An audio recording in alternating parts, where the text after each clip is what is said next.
लोणच्याला बुरशी लागते, चव बिघडते, लोणचं वर्षभर टिकत नाही, थोड्या दिवसांनंतर कैरीची फोड मऊ पडते. अशा सर्व गोष्टी तुमच्याबरोबरही घडतात का?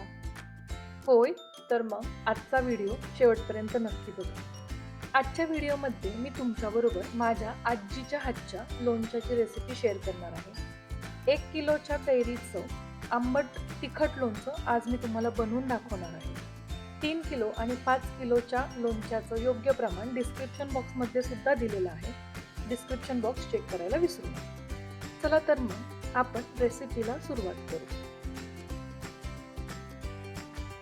लोणच्याची इथे मी 1 किलो कैरी बाजारातून कट करून आणलेली आहे. तर कैरी कशी निवडायची? तर सर्वप्रथम लोणच्याचीच कैरी घ्यायची. लोणच्याची कैरी बाजारामध्ये मे ते जून या दरम्यान उपलब्ध असते. कैरी घेताना ती कडक बघून घ्यायची. मऊ जर कैरी असेल किंवा कैरीवर डाग असेल तर अशी कैरी घ्यायची नाही. दुसरी गोष्ट, कैरी घेतल्यानंतर ती स्वच्छ पाण्याने धुवून घ्यायची. कैरीच्या देठाच्या साईडचा जो चीक असतो तो निघून गेला पाहिजे. त्यानंतर कैरी सुकवायची, म्हणजेच कोरड्या कपड्याने पूर्ण व्यवस्थित पुसून घ्यायची आणि नंतर लोणच्याच्या फोडी करायच्या. आता या फोडी आपल्या आवडीनुसार छोट्या मोठ्या तुम्ही करू शकता. आता इथे मी 1 किलो कैरीच्या फोडी करून आणल्या आहेत. आता ह्या कैरीच्या मध्ये जो बीचा भाग असतो तो आपल्याला काढून घ्यायचा आहे. बीचा भाग जर आपण काढला नाही तर लोणच्याला बुरशी लागते आणि ते लोणचं लवकर खराब होतं. सर्व बीचा भाग आपल्याला लोणच्यामधनं कैरीमधनं व्यवस्थित काढायचा आहे. कैरीला जर कुठे काही काळा डाग असेल किंवा काळं काही लागलेलं असेल तर ते आपल्याला व्यवस्थित काढून घ्यायचं आहे आणि प्रत्येक कैरीची फोड ही सुती कपड्याने, सुक्या व्यवस्थित कोरड्या कपड्याने पुसून घ्यायची आहे. ही झाली कैरीची व्यवस्थित साफसफाई. अशा पद्धतीने आपण कैरी व्यवस्थित स्वच्छ करून घ्यायची आहे. आता या स्वच्छ केलेल्या कैरीच्या फोडींमध्ये आपल्याला सर्वात आधी 1 मोठा चमचा हळद घालायची आहे आणि 3 मोठे चमचे खडे मीठ घालायचे आहे.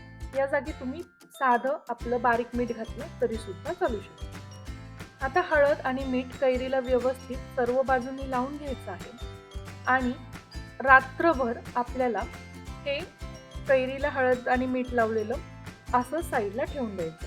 त्यासाठी एका पातेल्यामध्ये हे सर्व मिश्रण टाकून घ्यायचं आणि झाकण ठेवून ह्या कैरीच्या फोडी रात्रभर हळद मिठाच्या पाण्यामध्ये मुरत ठेवायच्या. तुम्ही बघू शकता इथे सकाळी आपल्या या हळद मीठ लावल्यामुळे कैरीच्या फोडींना छान असं पाणी सुटलेलं आहे. आता हे सर्व पाणी आपल्याला निथळून घ्यायचं आहे, काढून टाकायचं आहे आणि या फोडी आपल्याला एका सुती कपड्यावरती फॅन खाली साधारण 1 तास सुकवून घ्यायच्या आहेत. खूप जास्त सुद्धा या कैरीच्या फोडी सुकवून घ्यायच्या नाहीत, नाहीतर मग ते लोणचं खूप जास्त कडक बनतं. 1 ते सव्वा तासामध्ये या कैरीच्या फोडी व्यवस्थित पंख्याखाली सुकतात. आता त्यानंतर आपण लोणचं घालण्याची तयारी करू. तर हे आहे लोणच्यासाठी लागणारं साहित्य. इथे मी खडे मीठ, लोणच्याचा मसाला. लोणच्याचा मसाला तुम्ही कोणत्याही कंपनीचा वापरू शकता. 1 किलोसाठी लागणारा लोणच्याचा मसाला आणायचा. मोहरीची डाळ, मिरी, लवंग आणि अर्धी ते पाऊण वाटी सोलून घेतलेलं लसूण घेतलं आहे. लसूण घालणं ऑप्शनल आहे, पण पारंपरिक पद्धतीचं जर लोणचं बनवायचं असेल तर लोणच्यामध्ये तुम्ही लसूण आवर्जून घाला. सोलून घेतलेला लसूण थोडासा ठेचून घ्यायचा, त्यामुळे तो लोणच्यामध्ये छान मुरतो आणि लोणच्याला छान अशी चव येते. आता इथे मी 300 ml तेल घेतलं आहे. लोणच्यासाठी तेल वापरताना ते नेहमी गरम करून थंड करून घ्यायचं, त्यामुळे लोणच्याची चवही बिघडत नाही आणि लोणचं छान टिकतं. दुसरी गोष्ट म्हणजे तेल गरम करताना ते अगदीच उकळून घ्यायचं नाही.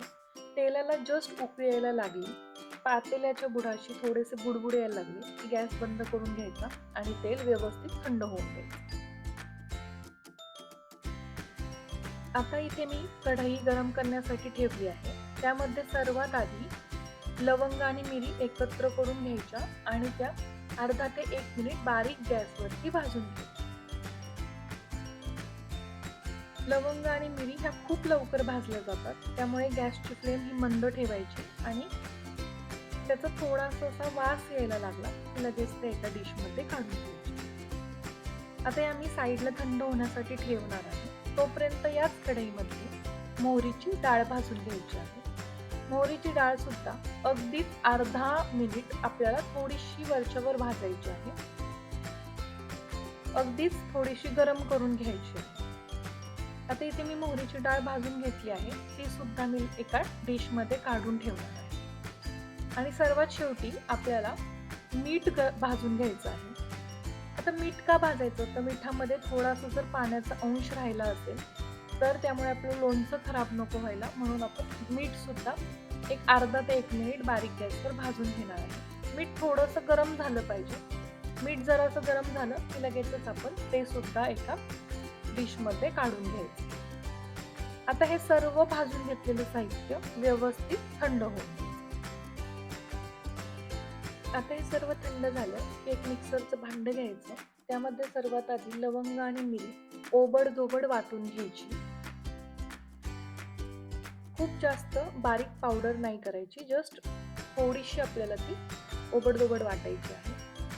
त्यानंतर याच भांड्यामध्ये मोहरीची डाळ आपल्याला थोडीशी मिक्सरला फिरून घ्यायची आहे. मिक्सर जस्ट ऑन ऑफ असं करत आपल्याला ते वाटायचं आहे. मोहरीची डाळ ऑलरेडीच खूप बारीक असते, त्यामुळे आपल्याला ती वाटत असताना खूप काळजीपूर्वक वाटायची. आणि यानंतर याच भांड्यामध्ये मीठ वाटून घ्यायचं आहे. मीठ सुद्धा आपल्याला मिक्सर चालू बंद करतच वाटायचं आहे. खूप बारीक मीठ करायचं नाही, थोडंसं ओबडधोबड मीठ वाटून घ्यायचं. आता आपली लोणचं बनवण्याची सर्व तयारी झालेली आहे. आता 1 तास झालाय. त्या कैरीच्या फोडी व्यवस्थित फॅन खाली सुकल्या आहेत. आता मी त्या एका परातीत काढून घेतल्या. तुम्ही पाहू शकता इथे कैरीच्या फोडी ह्या व्यवस्थित सुकल्या गेल्या. खूप सुद्धा कोरड्या आपल्याला कैरीच्या फोडी सुकवायच्या नाही. आता यामध्ये सर्वात आधी लवंग आणि मिरीची पावडर घालून घ्यायची. त्यानंतर मोहरीची डाळ घालायची. मग आपण जो लोणच्याचा मसाला घेतला आहे तो घालून घ्यायचा. वाटून घेतलेलं खडे मीठ घालायचं. आणि सर्वात शेवटी आपल्याला यामध्ये लसणाच्या पाकळ्या घालायच्या. आता हे सर्व आपण छान मिक्स करून घेणार आहोत. लोणच्याच्या या कैरीच्या फोडींना हा मसाला व्यवस्थित सर्व बाजूंनी लागेल याची काळजी घ्यायची. सर्व छान एकजीव करून घेतलं की त्यामध्ये आपण गरम करून थंड केलेलं तेल घालणार आहोत आणि पुन्हा एकदा ते छान मिक्स करणार आहोत. आता हे लोणचं मी एका पातेल्यामध्ये ट्रान्सफर करणार आहे आणि पातेल्यावरती झाकण ठेवून हे 4 दिवस आपल्याला असंच बाहेर ठेवायचं आहे. आता पहिल्या दिवशी शक्यतो जर सकाळी आपण लोणचं घातलं असेल तर त्या दिवशी संध्याकाळी एकदा लोणचं परत मिक्स करून घ्यायचं. लोणच्याच्या फोडी वर खाली करायच्या. दुसऱ्या दिवशी सुद्धा सकाळ संध्याकाळ आपल्याला हे लोणचं वर काढायचं आणि वर खाली फोडी व्यवस्थित करून घ्यायच्या. असं आपल्याला 4 दिवस रोज सकाळ संध्याकाळ लोणचं हलवून घ्यायचं आहे. म्हणजे काय होतं, जो खाली तळाला मसाला जाऊन बसलेला असतो तो पुन्हा एकदा फोडींना व्यवस्थित लागतो. मीठ व्यवस्थित विरघळलं जातं आणि या फोडी मसाल्यामध्ये छान मुरतात.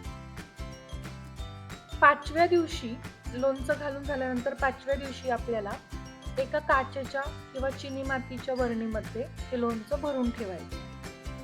तुम्ही अगदीच प्लास्टिकची बरणी सुद्धा वापरू शकता, पण आपण हे लोणचं अगदी वर्षभर स्टोअर करतो तर शक्यतो प्लास्टिकचा वापर करू नये असं मला वाटतं. पण अगदीच ऑप्शन नसेल तर तुम्ही प्लास्टिकची बरणी वापरू शकता. आता आपण हे लोणचं जेव्हा बरणीमध्ये भरून ठेवतो त्यानंतरनं लोणचं खराब होऊ नये, लोणच्याला वास लागू नये किंवा बुरशी लागू नये यासाठी आपण काय करणार आहे तर आपल्याला हाताच्या बोटाचं 1 पेर वरती लोणच्याच्या तेल टाकायचं आहे. म्हणजेच अर्धा ते 1 सेंटीमीटर वरती आपल्याला लोणच्याचे तेल पाहिजे. त्यासाठी अंदाजे 100 ते 150 ml तेल घ्यायचं. ते पुन्हा गरम करून गार करून घ्यायचं आणि मग ते बर्नीवरती लोणच्याच्या वरती ओतून घ्यायचं.